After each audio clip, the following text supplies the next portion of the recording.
তাই ঠাকুরের সমস্ত ভক্তগণ সবার চরণে এই অধমের ভক্তিপূর্ণ প্রণাম। হরি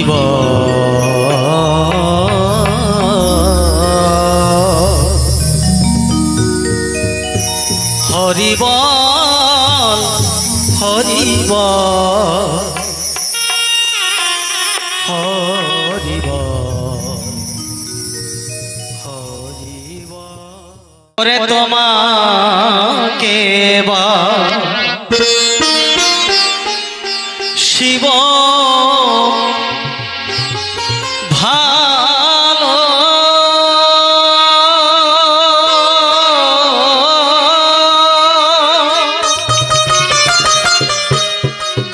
ভালো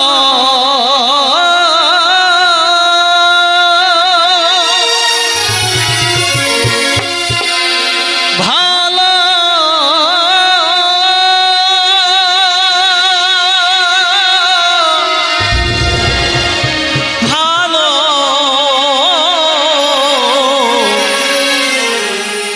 ভালো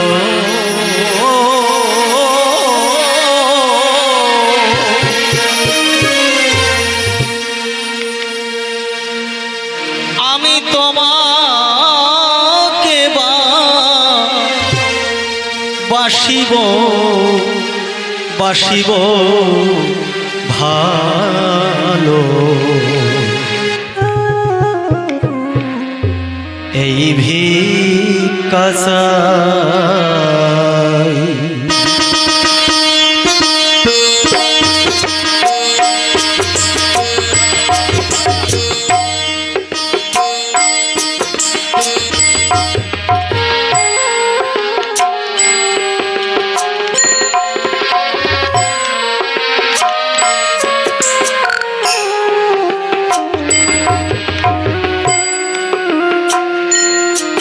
আমার বাসবানা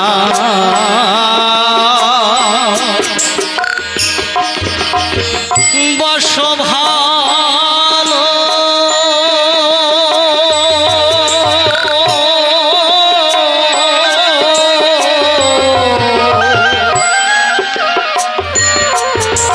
তাতে কোনো ক্ষতি না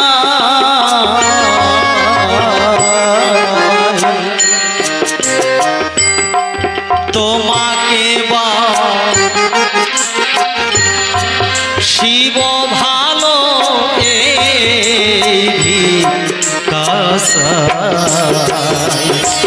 আমি তোমাকে শিব ভালো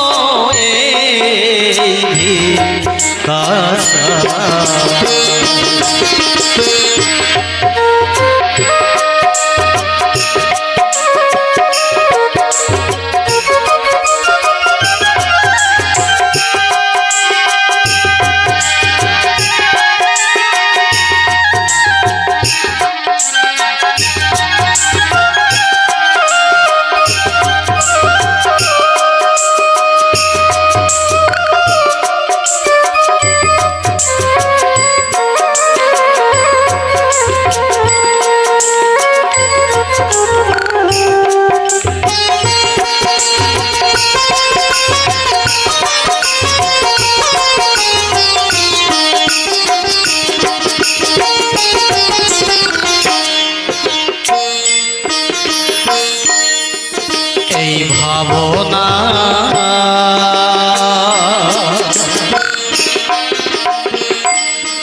ভাবি রাত্র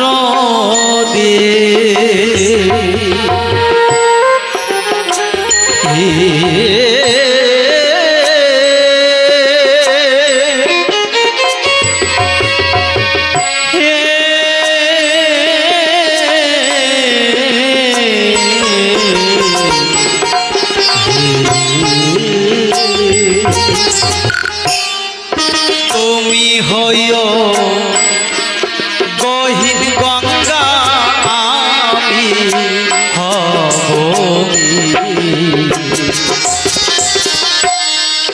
তোমার রূপসাগরে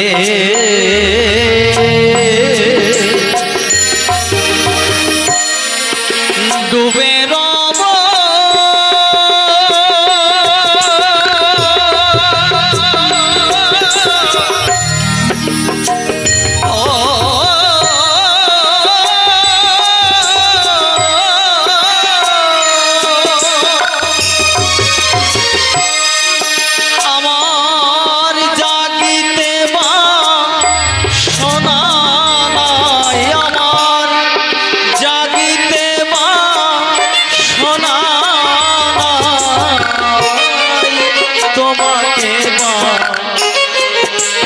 শিব ভালো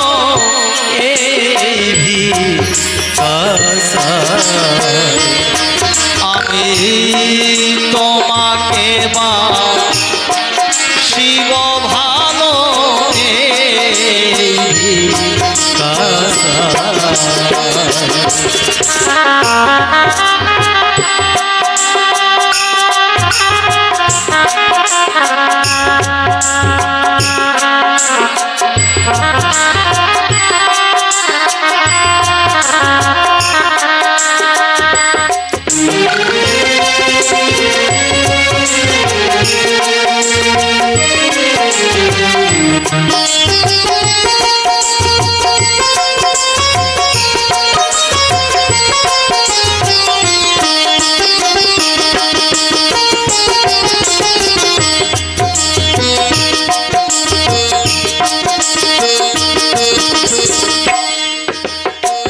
তুমি গুরু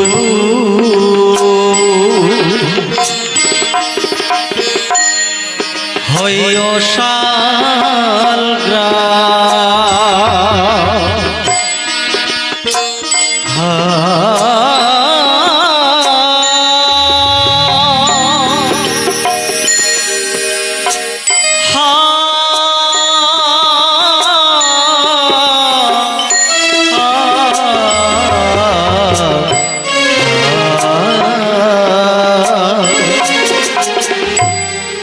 তুলসী হো ইয়া পদে থাকবো নোধা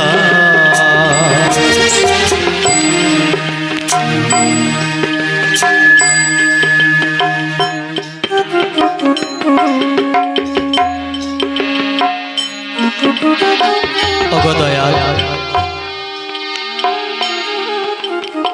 দয়াল আমি জানি তব চরণে কত অপরাধ করেছি, কতই না অপরাধ করেছি দয়াল। যতই অপরাধ করে থাকি না কেন তোমার ওই শ্রী চরণে আমায় ঠাই দিও। কেন? আমি যে তোমার অধম সন্তান, পিতা মাতার কাছে যেমন সন্তান শত অপরাধ করলেও যদি শ্রী চরণ ধরে বলে বাবা আমার অপরাধ হয়ে গেছে আমায় ক্ষমা করে দাও, তুমি তো আমার বিশ্বপিতা, তুমি আমার বিশ্বপিতা, তুমি কি আমাকে ক্ষমা করতে পারো? তুমি আমায় ক্ষমা করে তোমার শ্রী চরণে আমায় ঠাই দিও দয়াল।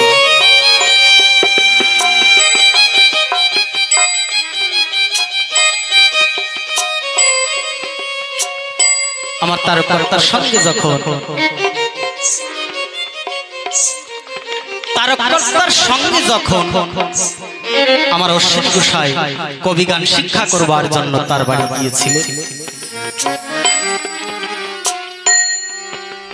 শুধু কবিগান শিক্ষার করলে তো হয় না বাবা, সেখানে গিয়ে কিছু কর্ম করতে হয়। তাই যখন তাকে বলল, আমার তার কর্তা বলল অশ্বিন যাও, ওই যে দুটো গরু আছে গরু নিয়ে মাঠখানে একবার চাষ করে এসো যাও।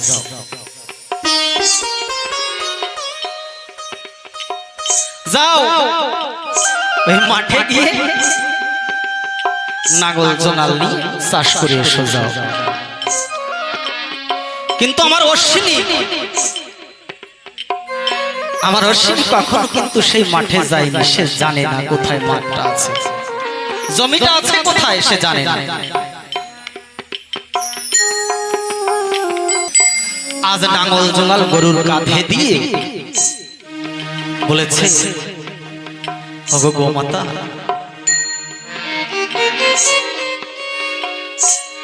কোথায় জমিটা আছে আমি হয়তো জানি না, আমি জানি না কোথায় জমিটা আছে, দয়া করে সেই জমিটা একবার আমায় চিনিয়ে দাও, সেখানে নিয়ে চলো।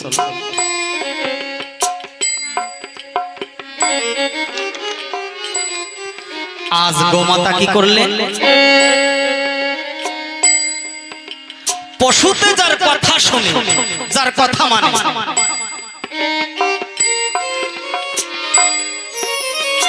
বলতে পারে না কিছু, পশু জন্ম পেয়েছে তাই তাদের পশু কুলে জন্ম হয়েছে, যদিও পশু কুলে জন্ম হয়ে থাকে তথাপিও প্রাণ ভরে হরিকে ডাকে, ওগো দয়াল হরি, তুমি এমন কুলে আমায় জন্ম দিয়েছ, আমায় কথা বলার শক্তি দাও নাই ঠাকুর, কিভাবে তোমার চরণ পূজন করতে হয় সে ভাষাটুকু আমায় দাও না, কিভাবে তোমার হরিনাম করতে হয় সে ভাষাটুকু আমায় দাও না। তবে দয়াল তোমার কাছে আমার একটাই মিনতি রয়, আবার যদি কোনোদিন এই তোমার ধরার বুকে পাঠাও তবে যেন আমায় হরি ভক্ত ঘরে জন্ম দিও, হরি ভক্ত ঘরে জন্ম দিও, যেন তোমার নাম গুণাগুণ করতে পারি। ওগো দয়াল, আজ যেন অশ্বিনী কর্তার কথাটা তাদের হৃদয়ে এমন ভাবে অঙ্গম করেছে, করবে না কেন, যে অশ্বিনী চরণ ধুল আমার গুরুচাঁদ ঠাকুর লিখেছিল,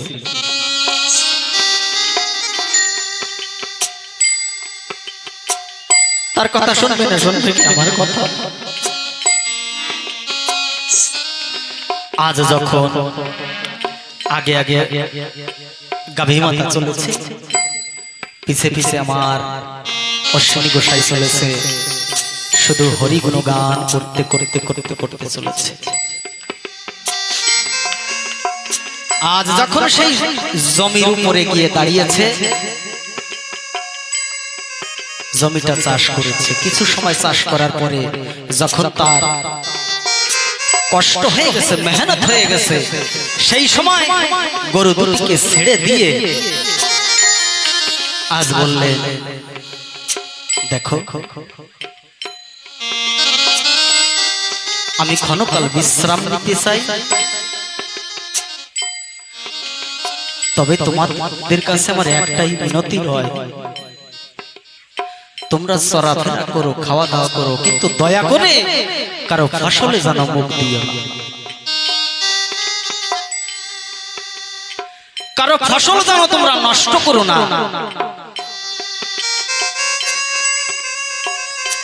আজ যখন সেই গরু দুটি ছেড়ে দিয়ে আমার অশ্বিনী এক গাছতলায় গিয়ে যখন বসেছে,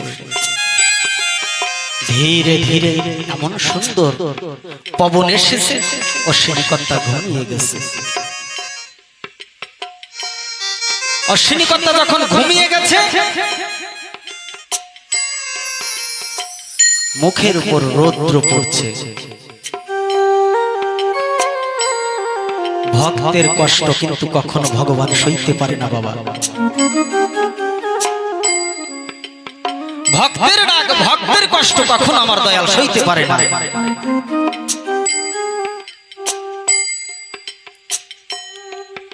এই জন্য বলেছে ভক্ত আমার মাতা পিতা, ভক্ত আমার গুরু, ভক্ত জনায় নাম রেখেছে আমায় বাঞ্ছা কল্পতরু। ভক্ত যদি খাওয়ায় তাহলে আমি খাই, ভক্ত না খাওয়ালে আমি উপবাসে যাই। ভক্তের হাতে আমার প্রেমের ডুরি, আমায় যে দিক ঘুরায় আমি সেই দিক ঘুরি।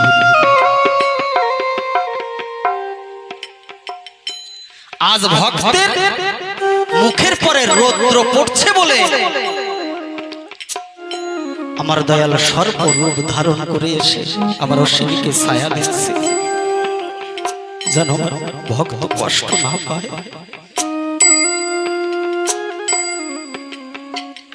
আমার ভক্ত যেন কষ্ট না পায়। আজ যখন ছায়া দিচ্ছে, সর্পরূপ ধরে যখন ছায়া দিচ্ছে, কিছু লোক দেখে মনে ভাবছে যে অশ্বিনীকে বোধহয় ওই সর্প খেয়ে ফেলবে। তাই তারকর্তাকে ডাক দিয়ে বলেছে, ও কর্তা, দেখো তোমার অশ্বিনী কি করেছে। তোমার অশ্বিনী শুয়ে আছে, ওর মাথার উপর বড় সর্প আছে, অশ্বিনীকে খেয়ে ফেলবে। তুমি একবার তাড়া করে সেই মাঠে গিয়ে দেখে আসো।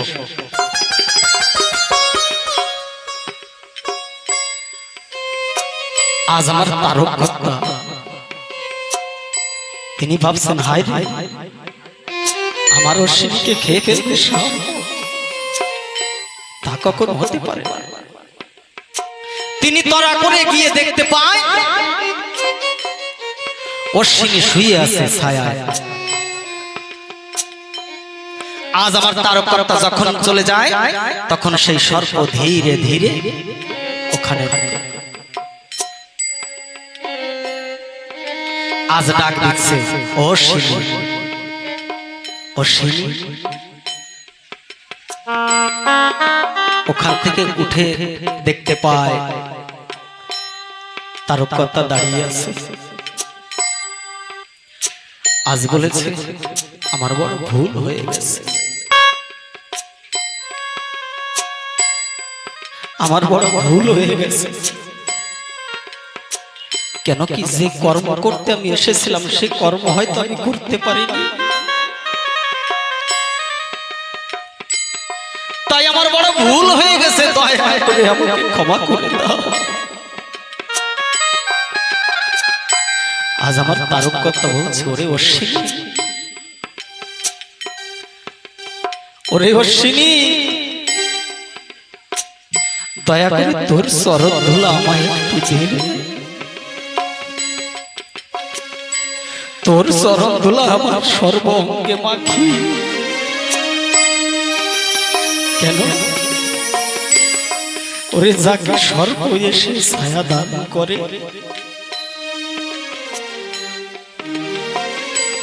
সে কম বড় ভক্ত নয় রে। তবে একটা কথা কি জানিস, আমার মতো তারক চলে গেলে অনেক হয়তো খুঁজে পাওয়া যাবে, কিন্তু তোর মতো অশ্বিনী যদি চলে যায়, তোর মতো অশ্বিনী যদি চলে যায়, আমার মনে হয় না আর অশ্বিনীকে খুঁজে পাওয়া যাবে।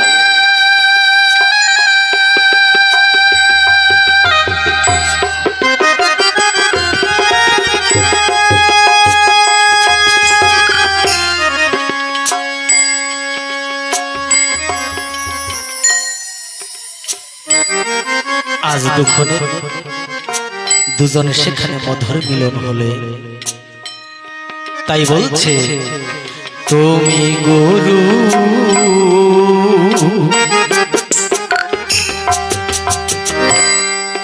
হইও শালগ্রাম,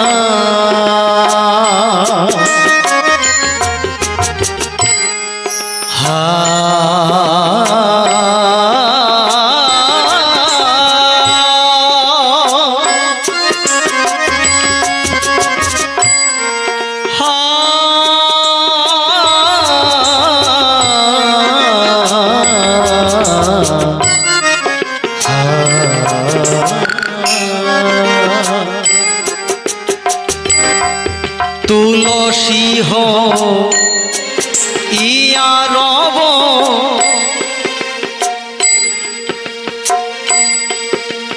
তুলসী হো ইয়া পদে থাকবো নধা তোমার ওই যুগল সর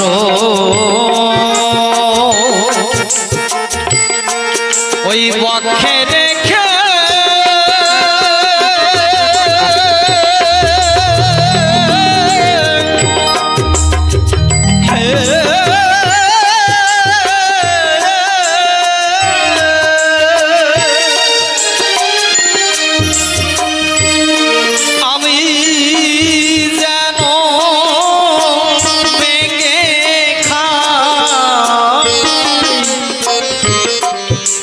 শুধু তোমাকে বা শিব ভালো এই ভিকাসা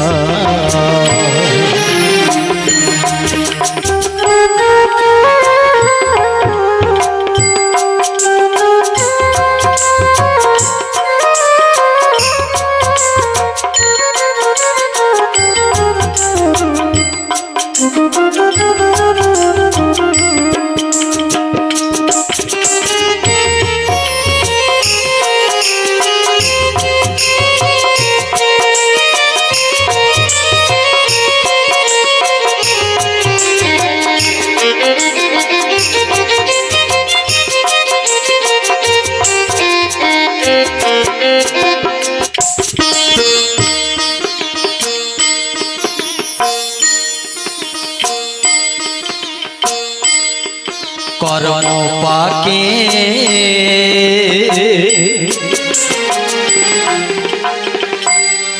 হই যদি ফনি হে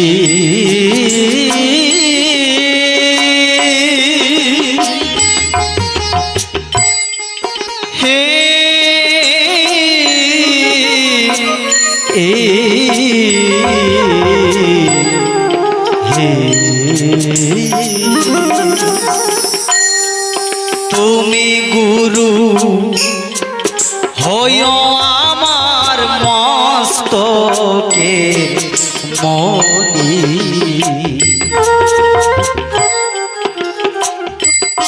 তোমায় দিবানিশি রাগব শিরে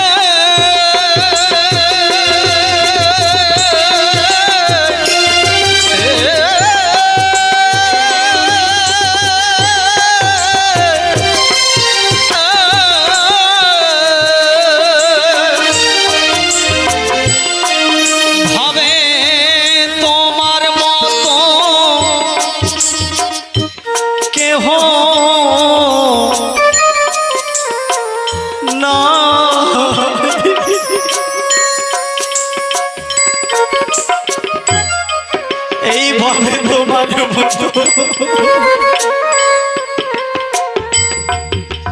কেহ নাই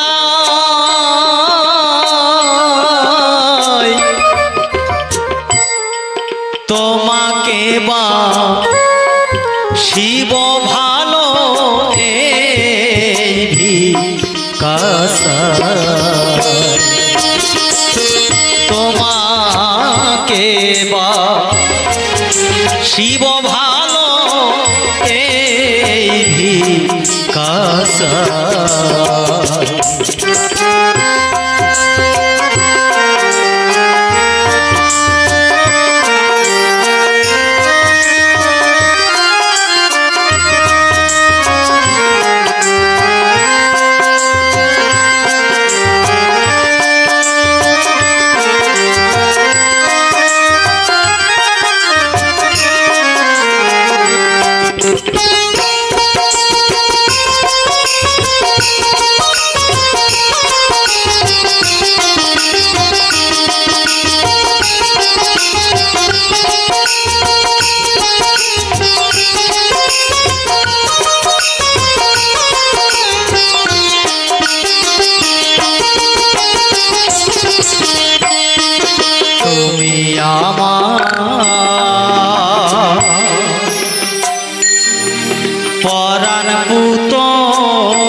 হৃদয়েরা খিয়া মনের ঘুচাবো কালি তোমার শ্রীপাদ পদে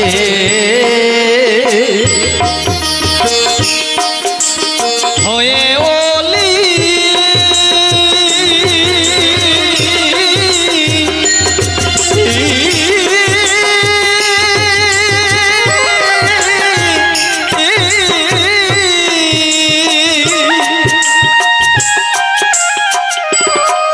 যেন প্রেম মধু খায় তোমাকে বা শিব ভালো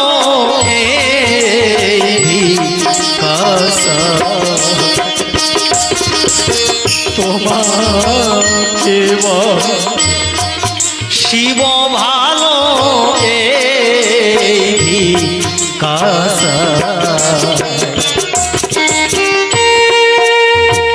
করুণ স্বরে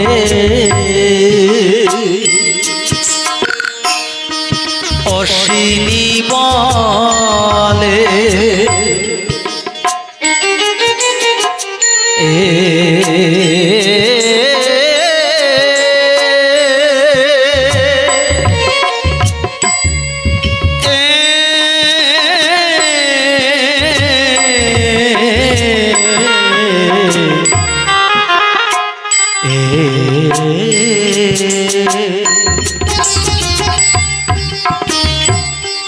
দিনহীন কাল বলে দিও না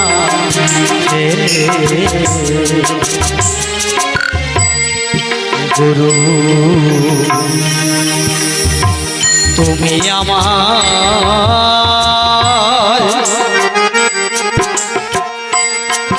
উপখিল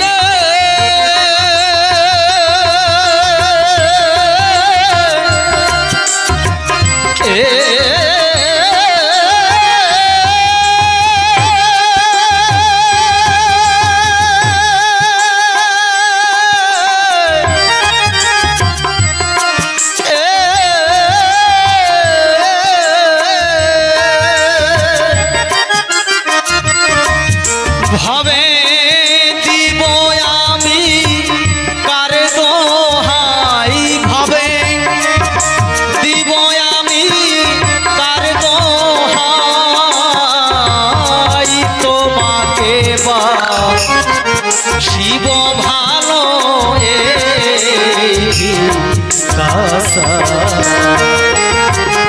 আমি তোমাকে বা শিব ভালো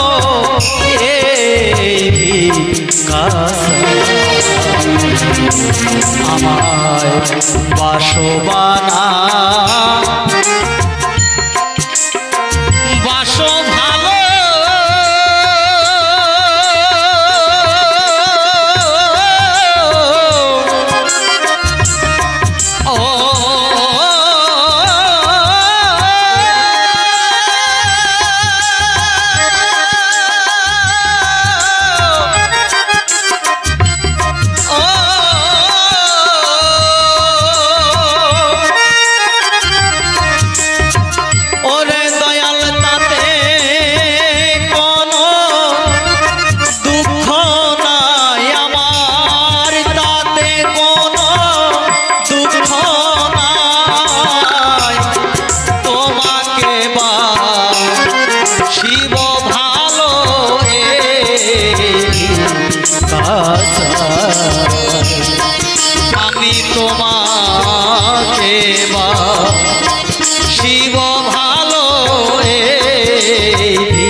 হরি গুরুচাঁদ পিতামানন্দে হরিধ্বনি বলমন জয় জয় মাতা পিতা পামানন্দে হরিধ্বনি বলমন জয় জয় তারকস্বিনী কৃপাতিমানন্দে হরি হরি বলমন হরি বল।